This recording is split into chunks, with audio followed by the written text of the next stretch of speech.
যে সরকারের কাছে নিজের দলের লোকের জীবনের নিরাপত্তা নাই, সেই সরকারের কাছে বাংলাদেশের সাধারণ মানুষের জীবনের কি নিরাপত্তা আশা করা যেতে পারে? এবছরে এই সরকার ক্ষমতা আসার পরে যে বিদেশে ঋণ পরিশোধ করা হয়েছে, ঋণের টাকা দিয়ে ঋণ পরিশোধ, এটা একটা নতুন মাত্রা যুক্ত হয়েছে, যেটা আগামী কয়েক বছরের মধ্যে অনেক গুণ বৃদ্ধি পাবে। প্রায় 4 লক্ষ কোটি টাকা ঋণ পরিশোধ করতে হবে, যেটা আমাদের মতো দেশে কোনোভাবেই সম্ভব নয়। সম্মানিত মাননীয় স্পিকার, এই হলো আমি বাজেটের উপর কয়টা কথা বলার পর বাংলাদেশে বাজেট বাস্তবায়নের, বাংলাদেশের সমস্যার সমাধানের ক্ষেত্রে সবচাইতে বড় বাধা হয়ে দাঁড়িয়েছে এখন আইন শৃঙ্খলা পরিস্থিতি। আইন শৃঙ্খলা পরিস্থিতি গত 3 মাসের রিপোর্টে 100 দিনে খুন হয়েছে 605 জন, অপহরণ হয়েছে 196 জন। এটা হলো টিআইবির রিপোর্ট, এবং সেই রিপোর্টে বলা হয়েছে যে খুন যে হয়েছে 605 জন, এর মধ্যে সরকার দলের লোক খুন হয়েছে 288 জন। তাহলে সরকার দলের লোক খুন করলো কারা আর খুন হইল কারা? তাহলে দেখা যাচ্ছে যা হত্যাকাণ্ড হয়েছে, খুনের ঘটনা বাংলাদেশে যা ঘটেছে, এর প্রায় অর্ধেক মানুষ কিন্তু সরকার দলীয় হয়েছে। এর অর্থ হলো নিজের দলের লোকদেরকে নিজেরাই মেরেছে। এটাই যদি হয়, তাহলে যে সরকারের কাছে নিজের দলের লোকের জীবনের নিরাপত্তা নাই, সেই সরকারের কাছে বাংলাদেশের সাধারণ মানুষের জীবনের কি নিরাপত্তা আশা করা যেতে পারে? মাননীয় স্পিকার, এবং ধর্ষণের শিকার হয়েছে, এই বিস্তারিত রিপোর্ট আমাদের কাছে আছে। আমাদের মাননীয় স্বরাষ্ট্রমন্ত্রী আলহামদুলিল্লাহ উনি সব দিক দিয়ে দক্ষ, উনি সব মন্ত্রণালয়ে কিন্তু প্রক্সি দেন, কিন্তু উনি আইন শৃঙ্খলা রক্ষা করার ক্ষেত্রে আমি মনে করি ব্যর্থ হয়েছে। তার কারণ উনি আইন শৃঙ্খলা রক্ষা করতে পারেন নাই। গত পরশুদিনও আপনার সব পত্রিকায় এসেছে, লক্ষ্মীপুরে মা এবং 3 জন মেয়ে, ঢাকা বিশ্ববিদ্যালয়ের একজন ছাত্রী সহ 3 বোন এবং মাকে নৃশংসভাবে হত্যা করা হয়েছে। ধর্ষণের ঘটনা প্রতিনিয়ত হয়ে যাচ্ছে, কিন্তু এগুলো কিন্তু আইন শৃঙ্খলা বাহিনী এটা কতটুকু এরা মানুষের জান মাল ইজ্জত আবরু নিরাপত্তা বিধান করতে পারছে, এটা কিন্তু আমরা আসলে কেউই বুঝতে পারছি না। মাননীয় স্পিকার, মাদকের ব্যাপারে এই এখনই একটা বিল দেখলাম যে আমাদের মাননীয় স্বরাষ্ট্রমন্ত্রী বিল আনছেন মাদকের বিরুদ্ধে, কিন্তু মাদক আজকে এই পার্লামেন্টের আমরা সবাই, সরকারি দল বিরোধী দল, আমরা কিন্তু সবাই ঐক্যমত পোষণ করেছি যে মাদক একটা ক্যান্সার, এই ক্যান্সারের মতো একটা জাতিকে ধ্বংস করে খাচ্ছে, কিন্তু মাদক বন্ধ হচ্ছে না। মাদক সেবী এবং মাদক সেবীর সংখ্যা এখন একটা রিপোর্ট অনুযায়ী 83 লাখ, এর সিংহভাগই হলো যুবক। কাজেই দেরিতে হলেও আমাদের মাননীয় স্বরাষ্ট্রমন্ত্রী মাদকের বিরুদ্ধে বিল আনছেন। আমরা আশা করব এই বিল বাস্তবায়নের মধ্য দিয়ে, আইন পাশ করার মধ্য দিয়ে বাংলাদেশের মাঠে থেকে মাদক চিরতরে বিদায় নেবে ইনশাআল্লাহ। নেওয়া উচিত।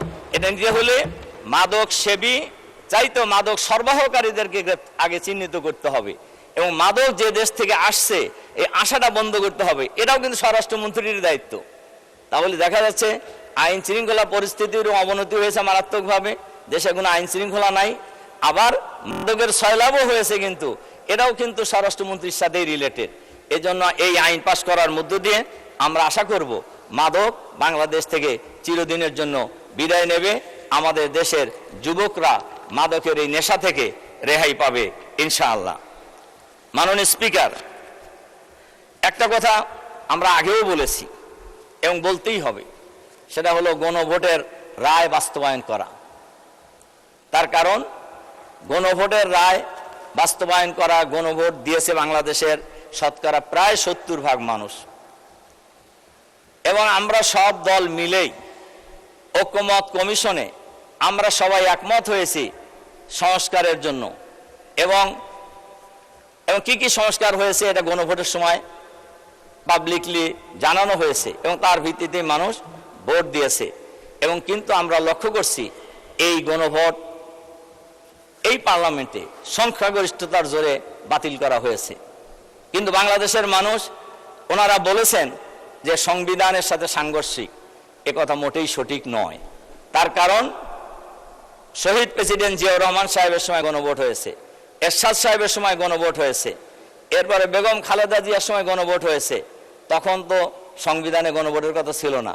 তখন ওইটা যদি কার্যকর হয়, এখন কার্যকর হইতে অসুবিধা কি? কার্যত অসুবিধা থাকার কোনো কারণ নেই। কিন্তু গণভোটে মানুষ রায় দিয়েছে, গণভোটকে পাশ কাটাইয়ে আসলে আমি গণভোটের ব্যাপারে একটা কথা বলতে চাই।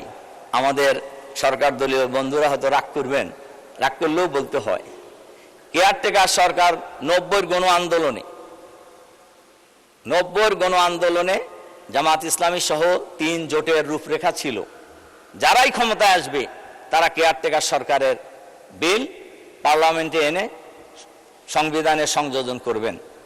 কিন্তু আমরা লক্ষ্য করেছি জামাত ইসলামীর সমর্থন নিয়ে 91 সালে যে সরকার হয়েছিল ওনারা কিন্তু এটা করেন নাই। আন্দোলন সংগ্রামের মধ্য দিয়ে এক পর্যায়ে তড়িঘড়ি করে নির্বাচন দিয়ে 1 মাসের সরকার ছিল, কেয়ারটেকার বিল কিন্তু সংবিধানে সংযোজিত হয়েছে এবং আশা করি আবারও সংযোজিত হবে এবং অলরেডি হয়ে গেছে সুপ্রিম কোর্টের রায়ের মধ্য দিয়েই। তা আমি যে কথা বলছিলাম, গণভোটের রায় এটা বাংলাদেশের শতকরা 70% মানুষের দাবি। কাজে এই রায় বাস্তবায়ন করা সরকারের দায়িত্ব মেইনলি। সরকার যদি এই রায় বাস্তবায়ন করার ক্ষেত্রে গড়িমসি করে তাহলে খুবই পরিষ্কারভাবে বোঝা যাচ্ছে এইটার পরিণতি খুব ভালো হবে না। তার কারণে দেশের জনগণ গণরায় দিয়েছে, গণভোটকে বিজয়ী করেছে এবং এই দেশের মানুষ গণভোট কার্যকর হোক এটা চায়। এবং আজকের এই মহান সংসদে আমি সরকারি দল, বিরোধী দল, আমি সবার উদ্দেশ্যে বলতে চাই, এই গণভোটের রায় যদি বাস্তবায়িত হয় কারোরই তো অসুবিধা হওয়ার কথা না। আমরা তো ঐক্যমত কমিশনে সবাই ঐক্যমত হয়েই আমরা ঐক্যমত পোষণ করেছি এবং তার ভিত্তিতেই জুলাই সনদ স্বাক্ষরিত হয়েছে। জুলাই অধ্যাদেশ যতদিন পর্যন্ত কার্যকর না হবে ততদিন পর্যন্ত এ ব্যাপারে জনগণের মধ্যে একটা দ্বিধাবিভক্তি থেকেই যাবে। এজন্য আমি সরকারের কাছে অনুরোধ জানাবো অবিলম্বে এই গণভোটের রায় কার্যকর করা হোক।